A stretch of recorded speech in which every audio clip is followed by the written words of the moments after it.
Welcome to my YouTube channel. Please don't forget to subscribe, like, and share. So welcome to my Olive review series practice quiz. So we have for today History and Theory of Architecture part 1.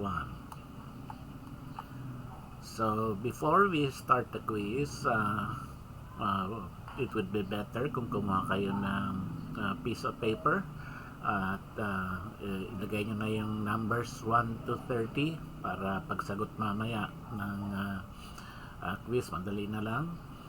And then for every question, pag mag-start na kayo ng quiz, sa bawat tanong, isulat nyo na yung the best choice, no? Yung letter ng yung answer mo na best choice. And then at the end of the quiz, bilangin nyo number of your correct answers, and then para makita nyo rin yung rating nyo kung saan pa yung category nakalagay at kung kailangan nyo pang i-improve ang inyong pagre-review. So let's start with question number 1. So where is figure A chapel designed by Le Corbusier located? So letter A, Lausanne, Switzerland. B, Ronchamp, France. Letter C, Munich, Germany. And letter D, Lugano, Switzerland. So you have 10 seconds to answer.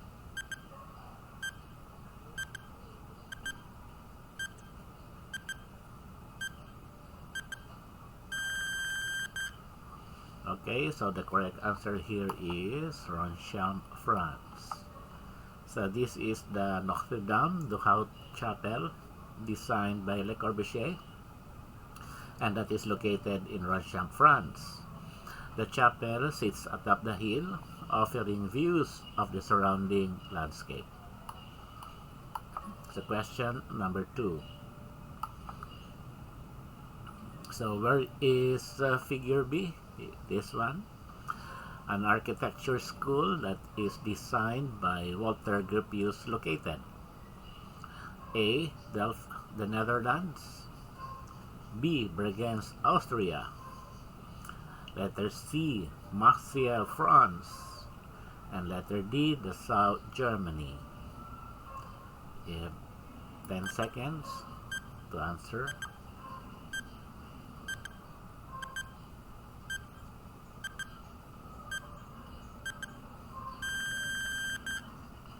So the correct answer here is the South Germany. So that building is the Bauhaus School building designed by Walter Gropius, and it is located in the South Germany.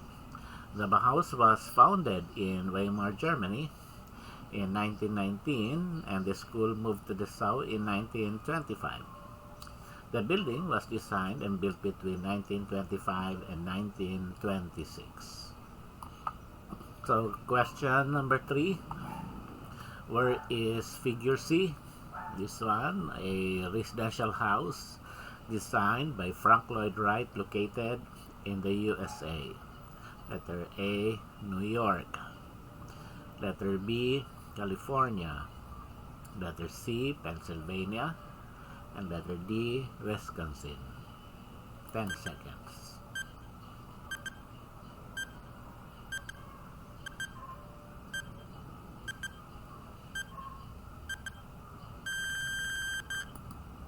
So the correct answer here is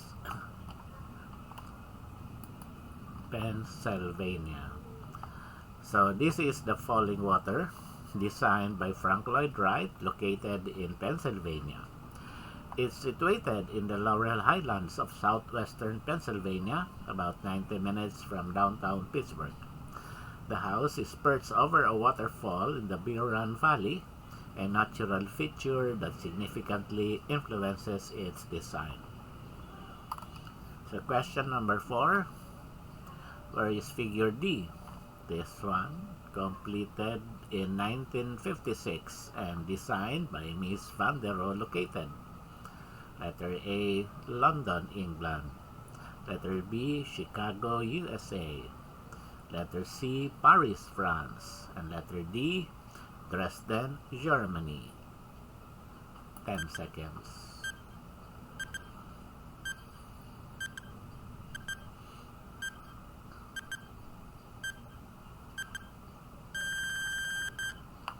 So the correct answer here is Chicago, USA.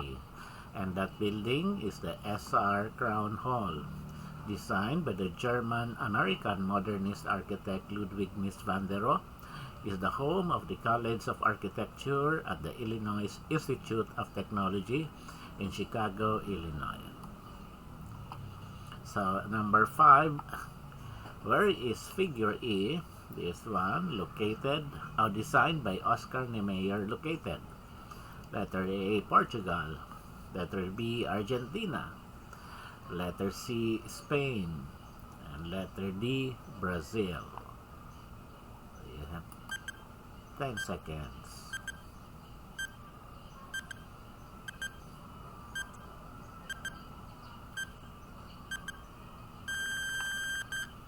So the correct answer here is Brazil. So that building is the Congreso Nacional, or the National Congress, designed by Oscar Niemeyer, is located in Brasilia, Brazil. Specifically, it's located at the head of the abstract bird-shaped city plan prepared by Lucio Costa. Question number 6. What is the usual wall characteristics of Romanesque architecture? Letter A, massive and heavy walls. Letter B, decorative, imposing black walls. Letter C, walls are supported. And letter D, brick walls filled with thick mortar. So you have 10 seconds.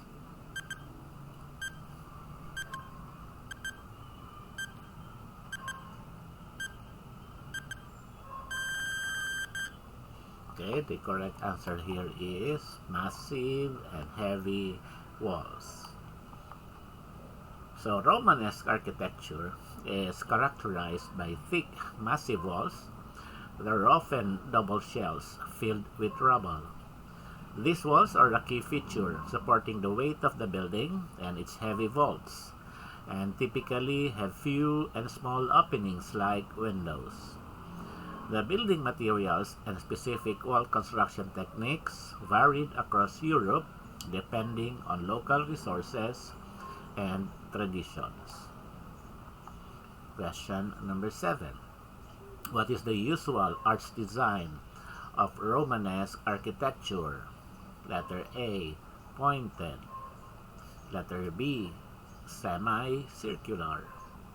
Letter C, circular. And letter D, truncated. So your 10 seconds starts now.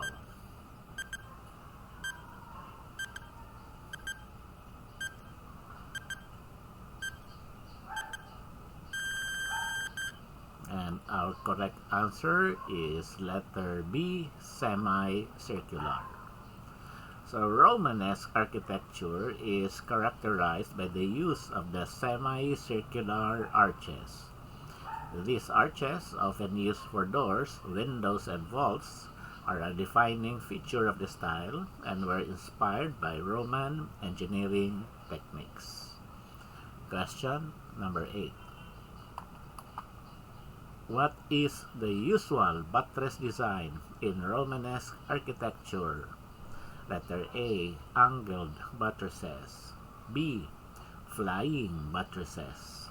Letter C, flat square buttresses. And letter D, rib profile buttresses. So you have 10 seconds.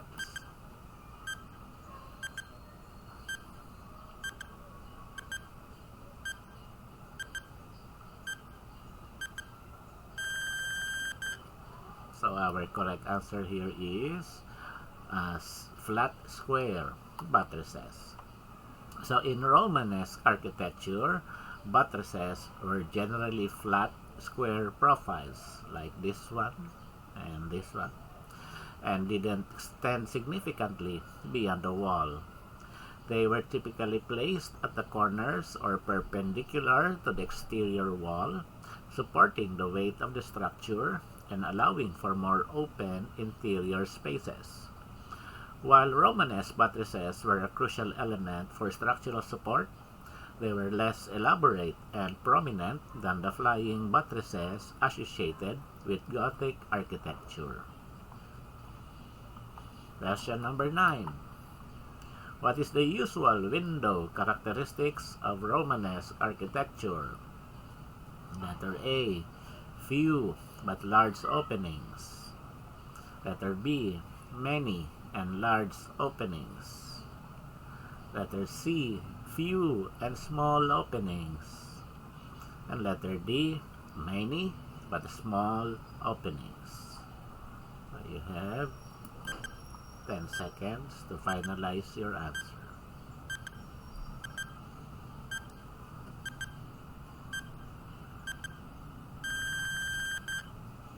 So our correct answer here is letter C, few and small openings. So Romanesque windows are typically small and rounded at the top, often in pairs or groups with simple semicircular arches. They were designed to support the massive walls of the architecture, limiting their size and number. So, konti, maliit din, no? To ensure structural integrity. While some may be simple, others could be adorned with simple stained glass featuring biblical scenes or religious motifs. Question number 10. Cathedral churches in the Romanesque style of architecture generally follow the blank. Letter A, octagonal. Letter B, Latin cross. Letter C, Greek cross. And letter D, polygonal plan. And 10 seconds.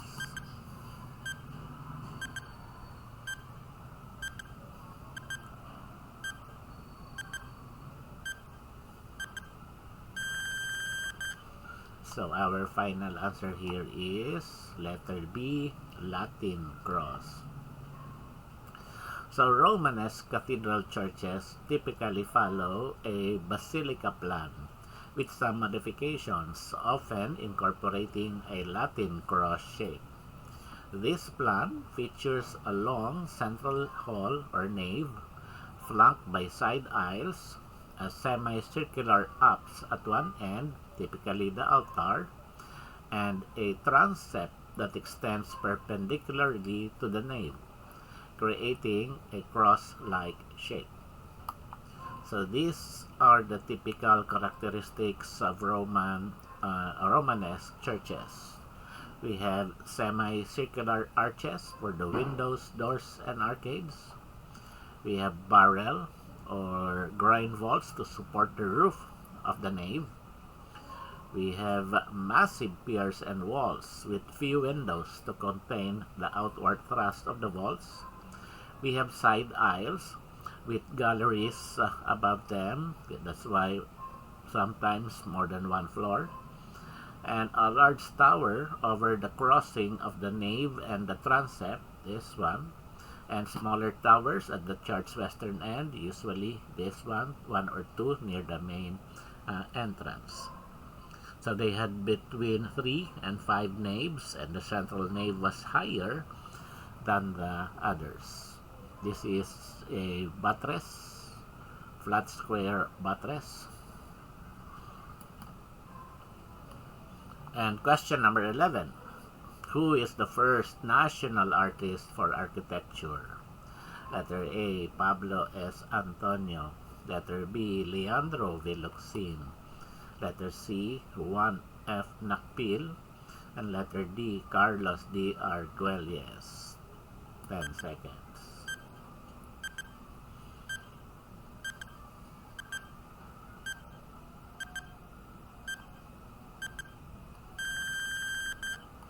So our answer here is letter C, Juan F. Nakpil. So he was awarded National Artist for Architecture in 1973. So Juan F. Nakpil is an architect, teacher, and civic leader, a pioneer and innovator in Philippine architecture. In essence, Nakpil's greatest contribution is his belief that there is such a thing as Philippine architecture, espousing architecture reflective of Philippine traditions and culture. It is also largely due to its zealous representation and efforts that private Filipino architects and engineers, by law, are now able to participate in the design and execution of government projects. He has integrated strength, function, and beauty in the buildings that are the country's heritage today. He designed the 1937 International Eucharistic Congress altar and rebuilt and enlarged the Quiapo Church in 1930, adding a dome and a second belfry to the original design. Question number 12. Who is the last national artist for architecture as of December 2024? Letter A, Carlos D. Argüelles. Letter B, Francisco T. Mañosa. Letter C, Pablo S. Antonio. And letter D, Jose Maria V. Zaragoza. 10 seconds.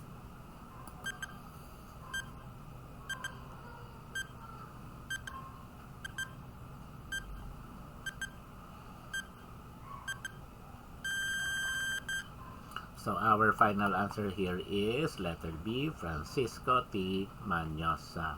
So Francisco T. Mañosa was awarded National Artist for Architecture and Allied Arts in 2018. Now for all of his more than 60 years of architecture life, architect Bobby Mañosa designed Filipino. From the 1960s in his landmark design of the Sulu Hotel until his retirement about 2015, he courageously and passionately created original Filipino forms, spaces with intricate and refined details. But what is most valuable is that Mañosa was in the heart and soul of a Philippine architectural movement. He has developed a legacy of Philippine architecture which is essential to our Filipino identity and at the same time deeply appreciated and shared in our world today. Some of his major works are the following: the San Miguel Building, Ortigas Center, Pasig City, designed together with his brother, Manuel Mañosa; the Chapel of the Risen Lord, Las Piñas City; Our Lady of Peace Shrine in EDSA; the World Youth Day Papal Altar; the Metro Rail Transit System Station for LRT1, Quezon Memorial Circle Development Plan, the Lanao del Norte Provincial Capitol, the Tahanang Pilipino or Coconut Palace, the Amanpulo Resort in Palawan, the Pearl Farm Resort in Davao, and the La Mesa Watershed Resort and Ecological Park in Quezon City. So question number 13. How many Filipino national artists for architecture as of December 2024? Letter A, 6. Letter B, 5. Letter C, 4. And letter D, 7. 10 seconds to finalize your answer.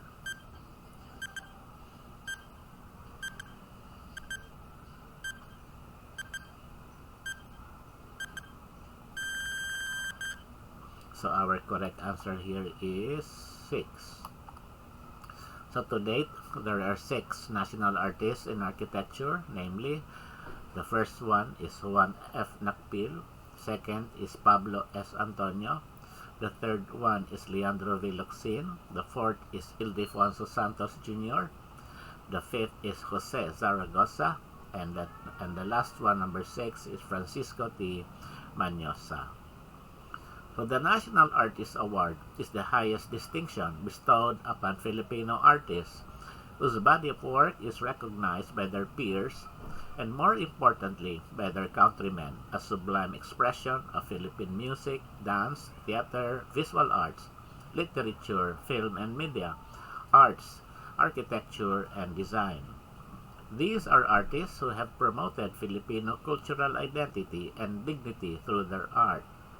Administered by the Cultural Center of the Philippines or the Sentrong Pangkultura sa Pilipinas, the government of the Philippines confers the award to deserving individuals as recommended by the Cultural Center of the Philippines (CCP) and the National Commission for Culture and the Arts or the NCCA. Number 14, who is known for his advocacy of using indigenous Filipino materials? Letter A, Francisco T. Manyosa. Letter B, Ildefonso P. Santos Jr. And letter C, Tomas B. Mapua. And letter D, Pablo S. Antonio. You have 10 seconds to finalize your answer.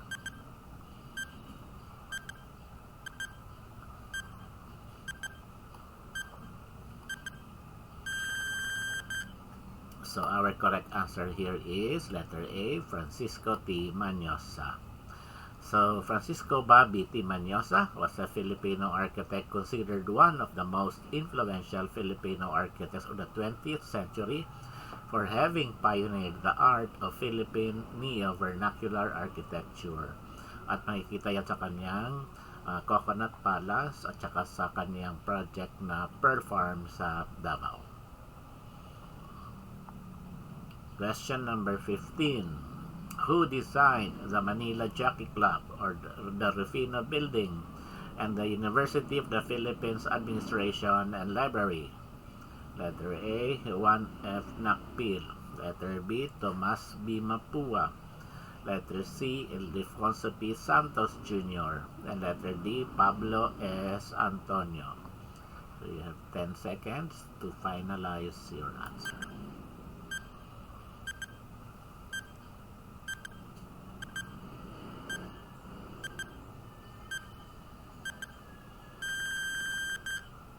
So our correct answer here is letter A, Juan F. Nakpil. So these are some of his works. Jeronimo de los Reyes Building, Magsaysay Building, Rizal Theater, Capitol Theater, Captain Pepe Building, the Manila Jockey Club, the Rufino Building, the Philippine Village Hotel, the University of the Philippines Administration and University Library, and also the reconstructed Rizal House in Calamba, Laguna. Number 16. Structure A. This one can be found in letter A, Jordan, letter B, Iraq, letter C, Syria, and letter D, Egypt.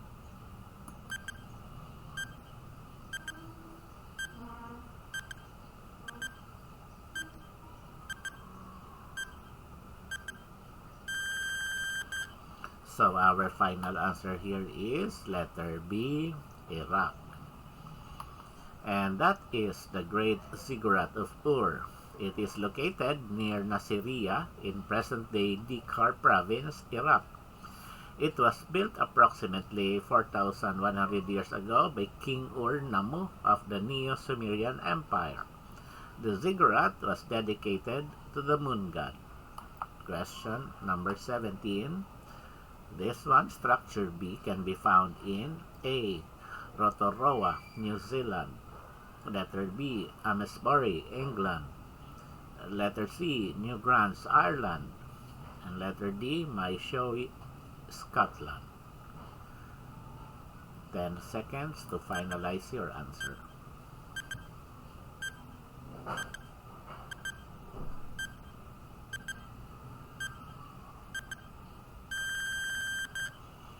Okay, so the correct answer is letter B, Amesbury, England, and that is the Stonehenge. It is located north of Salisbury in Wiltshire, England, and it's about 2 miles west of the town of Amesbury.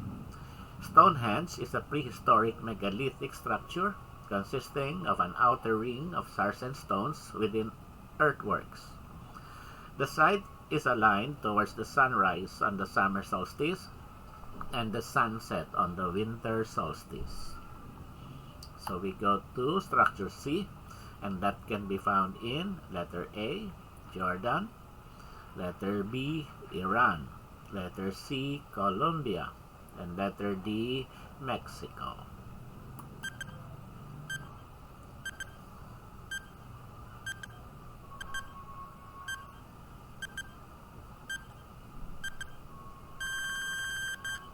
The correct answer here is letter D, Mexico.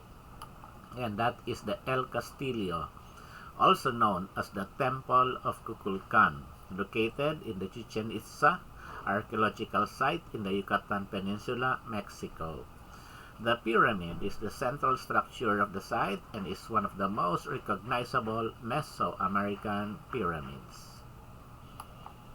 We go to structure D, this one, and that can be found in letter A, Jordan, letter B, Iraq, letter C, Greece, letter D, Turkey. 10 seconds to finalize your answer.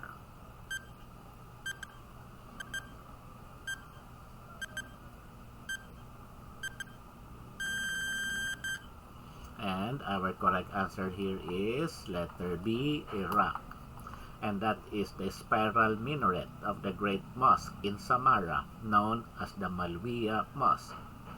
The Great Mosque of Samarra is a mosque from the 9th century CE located in Samarra, Iraq. The mosque was commissioned in 848 and completed in 851. At the time of construction, it was the world's largest mosque. Question number 20. Structure E can be found in A, Dashur, Egypt, B, Giza, Egypt, letter C, Khufu, Egypt, and letter D, Luxor, Egypt. 10 seconds to finalize your answer.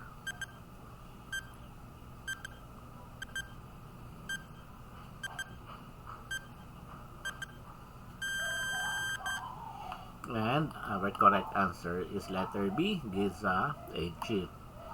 So the Giza Pyramid Complex in Egypt is home to the Great Pyramid, the Pyramid of Khafre, and the Pyramid of Menkaure, along with their associated pyramid complexes and the Great Sphinx. All were built during the 4th dynasty of the Old Kingdom of Ancient Egypt between 2600 and 2500 BC. Question number 21. Who is the architect who said simplicity is the ultimate sophistication? Letter E, Frank Gehry, B, Leonardo da Vinci, letter C, Philip Johnson, and letter D, Le Corbusier. 10 seconds to finalize the answer.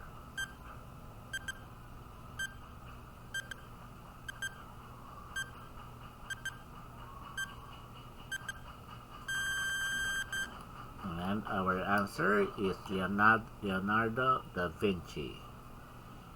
Question number 22. Who is the architect who said one of the great beauties of architecture is that each time it is like life starting all over again? Letter A, Renzo Piano. Letter B, Peter Eisenman. Letter C, Frank Lloyd Wright. And letter D, Norman Foster. 10 seconds to finalize the answer.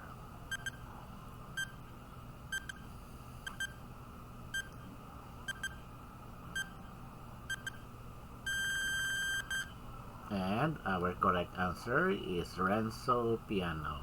One of the great beauties of architecture is that each time it is like life starting all over again by Renzo Piano. Question number 23. Who is the architect who said, an idea is salvation by imagination? Letter A, Frank Lloyd Wright. Letter B, Louis Sullivan. Letter C, Charles Eames. And D, Zaha Hadid. 10 seconds to finalize the answer.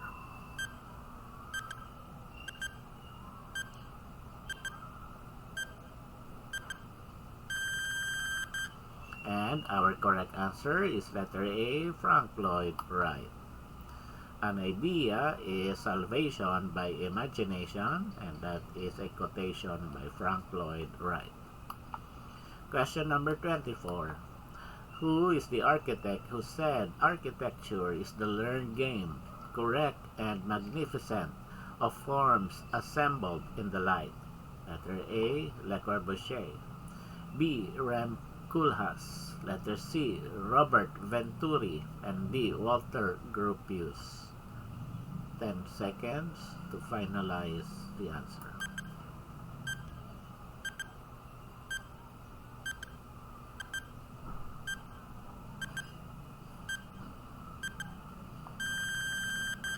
And our correct answer here is letter A, Le Corbusier. Architecture is the learned game, correct and magnificent of forms assembled in the light by Le Corbusier.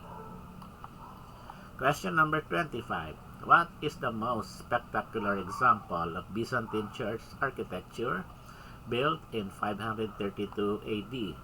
A. Hagia Sophia. B. Basilica of St. Apollinaire Novo. C. Basilica of San Vitali. D. Church of St. Catherine. 10 seconds to finalize the answer.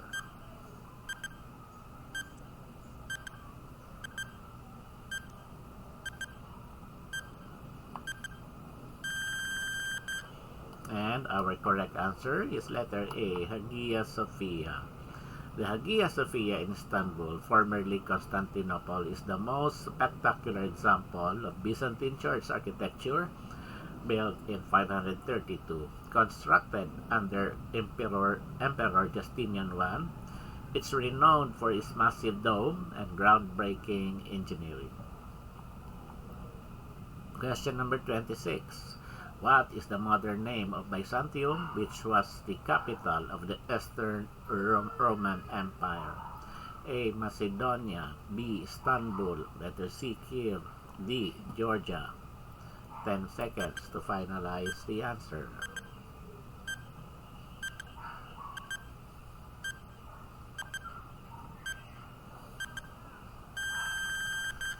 Okay, and the correct answer is letter B, Istanbul.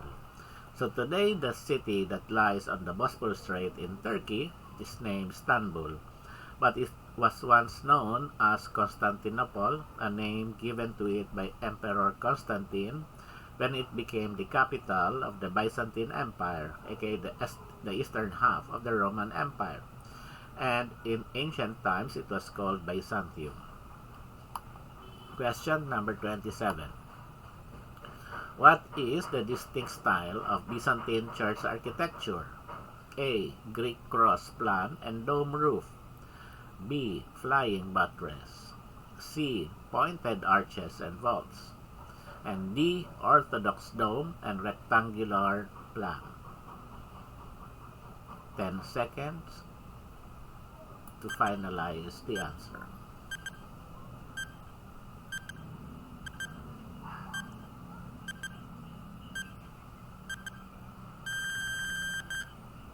Okay, correct answer is letter A, Greek cross plan and dome roof. So Byzantine architecture is most recognized for its central large dome supported by a cruciform plan or the Greek cross plan, where the four arms of the cross are of equal length, creating a spacious and imposing structure. Question number 28.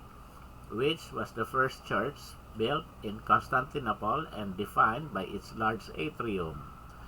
A. Hagia Irene. B. St. Mark Basilica. C. Church of St. George. And D. Hagia Sophia. 10 seconds to finalize the answer.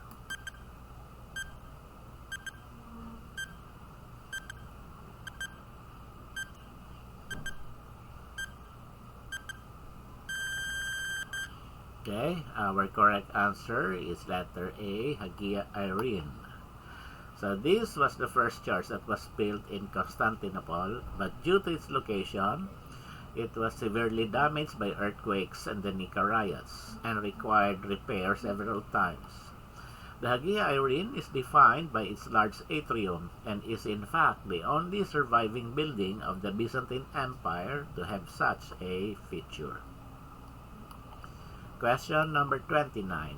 What was fully developed by Byzantine architects wherein a triangular segment of a spherical surface is formed over an enclosed square in order to support a dome? Letter A, squinch. B, colonnettes. C, pendentive. And D, vault. 10 seconds to finalize your answer.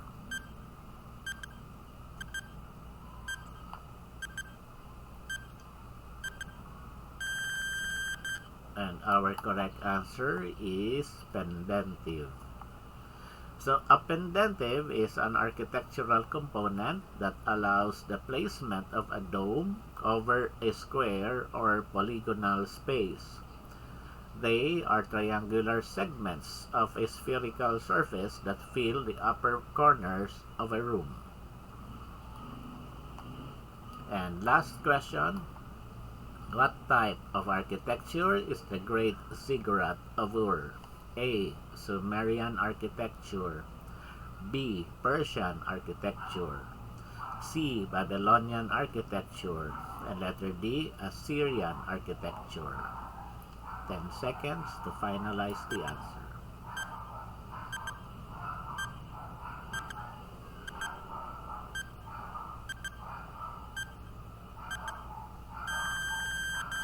And our correct answer is letter A, Sumerian architecture. So the Great Ziggurat of Ur specifically was constructed in the Neo-Sumerian period by King Ur-Nammu. Although Babylonians also built ziggurats, the term Sumerian architecture is more accurate when referring to the origin of this architectural style. Ziggurats were developed and built by the Sumerians first, and then adopted by other civilizations like the Babylonians and the Assyrians. So that's it. End of our quiz, and count your correct answers now. So if you got 27 to 30 correct answers, that is commendable, excellent. 24 to 26 correct answers, you have that is very good. And 19 to 20 correct answers, that's still good. 16 to 18 correct answers is considered fair. While if you got 0 to 15, that is considered poor at kailangan mag-aral pa ulit ng todo in preparation for the board exams. So that's it for our session for today, History of Architecture. And watch out for my succeeding videos on different topics and subjects in preparation for the board exams. Thanks for watching. Don't forget to subscribe, like, and share.